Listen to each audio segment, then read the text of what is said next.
Avtosalon egasi 10 million dollar pulni o'marib davlatdan qochib ketadi va eng noyob mashinalar 13 yildan buyon changib yotadi. Biz aynan shu avtosalonga borishga qaror qildik. Kelishimiz bilan avtosalon haqiqatdan ham juda ayanchli ahvolga kelib qolganligiga amin bo'ldik. 13 yil davomida avtosalon tomi chirib, mashinalarning ustiga tushib ketadigan holatga kelib qolgan. Mebellarning ustida esa qavat-qavat chang to'planib qolgan. Avtosalon ichida rostdan ham 3 ta noyob mashina qamalib qolib ketgan. Bulardan eng qimmat va afsonaviysi qizil Porsche Carrera GT. Hozirgi kunda 1 million dollarga baholangan. Avtosalon devorlarida esa eski Maserati mashinasining aksessuarlari, o'sha paytdagi eski televizor va yerda velosipedlar shundoq tashlab ketilgandi. Lekin bizni eng qiziqtirgan mebellar ortidagi tashlab ketilgan o'nglab chemodanlar edi. Balki ularning ichida qimmatbaho biron narsa bordir. Ko'zim birdaniga bir eshikka tushdi va yonidagi binoga kirib o'sha eshikni qidirishga tushdik. Eshikni topdik, lekin zanjirlar bilan qulflangan edi. Qo'shimchasiga zanjirni buza olmasligimiz uchun qandaydir yelim bilan qoplangan edi. Eshikdan mo'ralab qarasak, avtosalon ichidagi mashina rasmiga ko'zim tushdi. Ha, bu rostdan ham o'sha eshik edi. Biz boshqa kirish yo'llarini qidirishni boshladik va birdaniga ko'zim tepadagi ventilyatsiyaga tushdi. Chiqmasam kimdir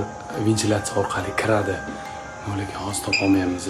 Avtosalondagi oyoq kiyim izlari va mashina ustidagi qo'l izlari ko'p yillardan beri hech kim kirmaganiga o'xshamas edi. Biz bu yerga kechqurun hech kim yo'qligida qaytib kelishga qaror qildik. E'tiborimni tortgan chemodanlar ichida nima borligini bilishim shart. Davomini o'tkazib yormaslik uchun obuna bo'lib qo'ying.